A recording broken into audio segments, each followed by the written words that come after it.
కాంగ్రెస్ పార్టీలో లీడర్ల మధ్య కొట్లాటలు కొత్త కాదు. కానీ ఏకంగా సీఎం పై ఎమ్మెల్యేలు తిరుగుబాటు చేసిన సందర్భాలు చాలా తక్కువ.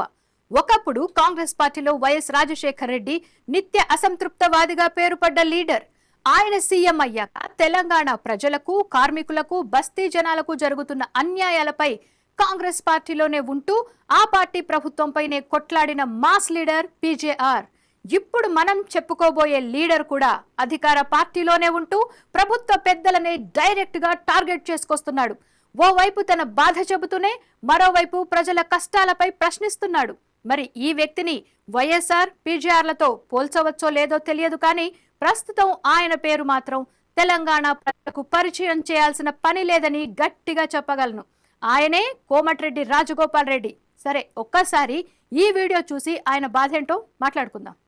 ఈ తెలంగాణ ఉద్యమానికి సంబంధం లేనోళ్ళు, కాంగ్రెస్ పార్టీకి సంబంధం లేనోళ్ళు పెద్ద పెద్ద పదవులలో ఉంటే నాకు కూడా బాధ అనిపిస్తుంది అప్పుడప్పుడు. కానీ ఒక రాజకీయ పార్టీలో ఉన్నా కాబట్టి నేను ఎక్కువ మాట్లాడలేకపోతున్నాను. ఈ తెలంగాణ ఉద్యమానికి సంబంధం లేనోళ్ళు, కాంగ్రెస్ పార్టీకి సంబంధం లేనోళ్ళు పెద్ద పెద్ద పదవులలో ఉంటే నాకు కూడా బాధ అనిపిస్తుంది అప్పుడప్పుడు. కానీ ఒక రాజకీయ పార్టీలో ఉన్నా కాబట్టి నేను ఎక్కువ మాట్లాడలేకపోతున్నాను.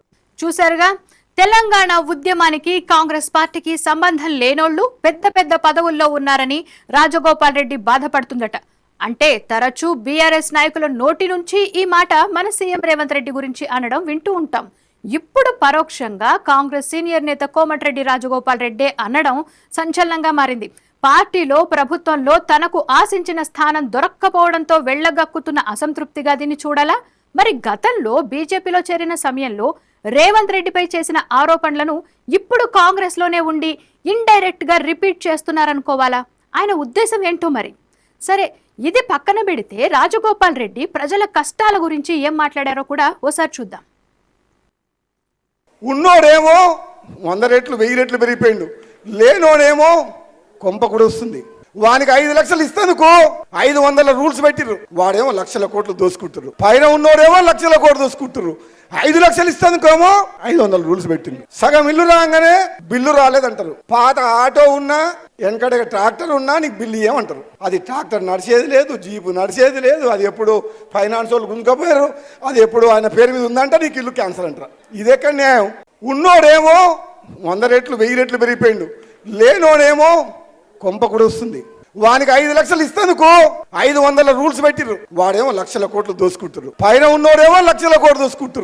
5 లక్షలు ఇస్తేందుకేమో 500 రూల్స్ పెట్టింది. సగం ఇల్లు రాగానే బిల్లు రాలేదంటారు. పాత ఆటో ఉన్నా, వెనకడ ట్రాక్టర్ ఉన్నా నీకు బిల్లు ఇవ్వమంటారు. అది ట్రాక్టర్ నడిచేది లేదు, జీపు నడిచేది లేదు, అది ఎప్పుడు ఫైనాన్స్ వాళ్ళు గుంజుకపోయారు, అది ఎప్పుడు ఆయన పేరు మీద ఉందంటే నీకు ఇల్లు క్యాన్సల్ అంటారు. ఇదెక్కడ న్యాయం? వీడియో చూశారు కదా. ఇందిరమ్మ ఇండ్ల విషయంలో అడ్డమైన షరతులు పెట్టారంటూ ఆగ్రహం వ్యక్తం చేస్తున్నారు రాజగోపాల్ రెడ్డి. అయితే పైనున్నోడు లక్షల కోట్లు దోచేస్తున్నాడని చేసిన ఆరోపణలు ఎవరిని ఉద్దేశించినవి చేసినవే అని ఇక్కడ రాజకీయంగా చర్చ నడుస్తోంది. ఇంకెవరు? గృహ నిర్మాణ శాఖ మంత్రి పొంగులేటిపైనే ఈ ఆరోపణలు చేశారని కాంగ్రెస్ పార్టీలోనే అంతర్గతంగా చర్చ నడుస్తోంది. మరి కోమటిరెడ్డి రాజగోపాల్ రెడ్డి ఇలా సీఎం, మంత్రులను టార్గెట్ చేస్తూ కామెంట్ చేయడం దేనికి సంకేతంగా చూడాలి? వైఎస్ఆర్, పీజేఆర్ల సొంత పార్టీలోనే ఉంటూ పోరాడి ఇటు ప్రజల్లో మంచి పేరు, అటు ప్రభుత్వం, పార్టీలో పెద్ద పదవులు పొందాలని అనుకుంటున్నారా? లేక తాత్కాలికంగా రాజకీయ లబ్ధి కోసం చేస్తున్న డ్రామాగా చూడాలా? ఇవేం కాకుండా సొంత పార్టీ పెట్టి ప్రజల్లోకి పోదామని అనుకుంటున్నారా? భవిష్యత్తులో ఏం జరగబోతుందో చూద్దాం. మరి వ్యూవర్స్, ఈ అంశంపై మీ అభిప్రాయాలను కామెంట్స్ రూపంలో చెప్పండి. వీడియో నచ్చితే లైక్, షేర్, సబ్స్క్రైబ్ చేసుకోవడం మాత్రం మర్చిపోకండి.